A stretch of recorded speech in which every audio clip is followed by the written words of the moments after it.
Welcome back tonight to The Talk Tonight. PostStandard and Syracuse.com are making the big move come Monday in terms of reorganization. Business word for laying off workers. According to Syracuse.com, the editor told employees they will find out on Monday whether they'll be offered a severance package or a new position at the paper/website digital media company. Syracuse.com and the PostStandard are merging together fully to form Syracuse Media Group that's scheduled to launch in January. How will this change the CNY media landscape? Well, it's a big, broad question, but let's start here as we begin our talk tonight with Michael Benny and, of course, Megan. We got to think about this Monday. This is one of those days that anybody who's ever gone through it, and we have in our building, in our business before, people will be called into an office, one, maybe two people at a time, probably one at a time, and be given either a piece of paper or a brief conversation. You're staying, you're going, you're staying, you're going. I feel bad even saying it out loud. It's horrible.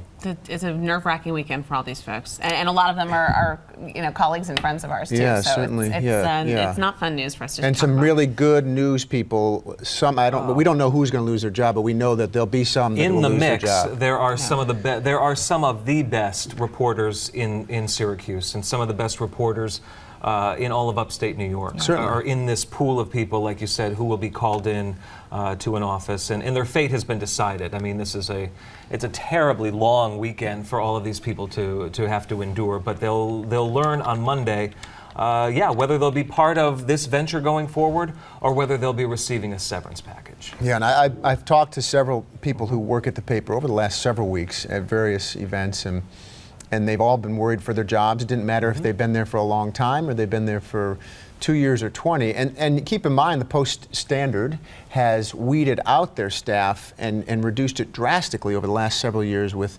buyouts of different phases already before we got to this point.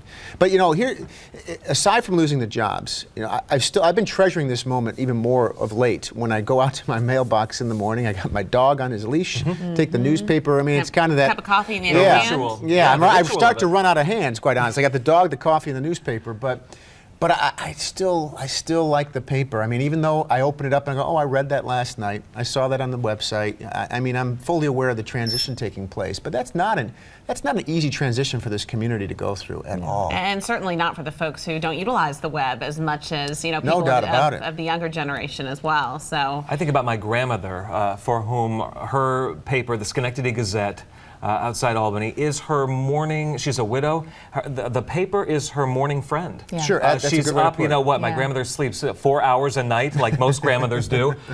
She's up at the crack of dawn. She's probably up before the paper arrives, and that paper is her morning. It's her friend. It's her company, and that's a tremendous loss. We can talk about the loss to journalism as well. Well, I think that's the other phase that we need to think about, and for years, I mean, since the advent of television newsrooms have had to look at the newspaper for what are they doing with this story?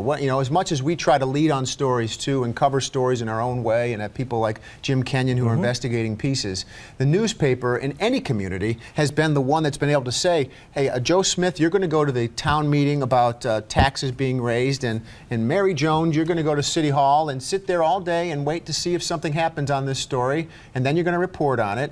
And that's how we find out what's going on in our community. We're going to lose it. I know they say they're going to have as many reporters. It will be different. Yeah, it will be different. But radio had to do this when television came along. True. Television had to adapt when the advent of the internet and websites became so prominent.